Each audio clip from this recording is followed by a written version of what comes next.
You sit down to unwind at the end of a long day. You open a bag of chips, launch a video app, and tell yourself you are only going to scroll for just 5 minutes. An hour vanishes. The bag is entirely empty. You are left staring at a screen, exhausted, wondering where the time went. Productivity influencers and mainstream diet culture frame this entire experience as a failure of discipline. To them, you simply gave in to temptation. The mechanics of that hour actually involve a complex overlap between million-dollar algorithms, hyper-palatable foods, and the specific ways stress hormones override the brain. Understanding behavioral addiction requires analyzing how external triggers initiate neurochemical shifts within the brain's reward circuitry. Your body's weight control center is the hypothalamus, which monitors energy stores.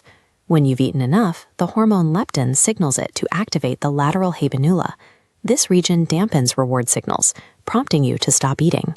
This chart shows the frequency of perceived stress among college students. With nearly a quarter of respondents reporting stress very often, chronic anxiety has become a modern baseline, flooding the body with cortisol. Research from the Garvan Institute found that chronic stress produces a molecule called NPY. When combined with calorie-dense comfort food, NPY physically silences the lateral habenula. Once this neurological stop switch is muted, your brain's reward signals stay active, regardless of how much food you have consumed. This deactivated signal is why it becomes physically difficult to feel finished during a stressful binge. Endless scrolling feeds offer a digital parallel to this uninhibited reward loop, creating an environment where the user is constantly chasing the next dopamine hit.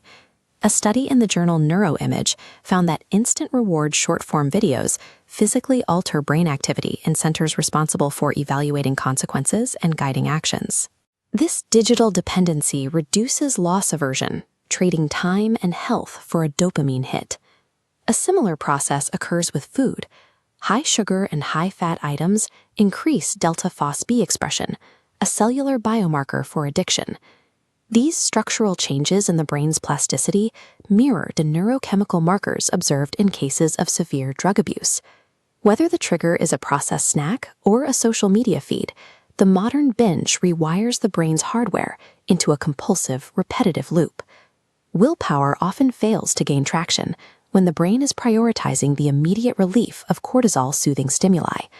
Over time, leaving this dual addiction unchecked increases the risk of metabolic syndrome, clinical depression, and binge eating disorder. Estimates suggest that nearly 2.8% of the U.S. population will deal with these compulsive behaviors as a diagnosed behavioral disorder at some point in their lives. This graph highlights a critical driver of the cycle: sleep duration. With over a third of students receiving only 5 to 6 hours of sleep, the resulting hormonal imbalance makes appetite regulation significantly more difficult. When lifestyle shifts are insufficient, medical interventions can provide support. FDA-approved medications like lisdexamfetamine binges are driven by biology. Understanding this science is the first step toward managing it.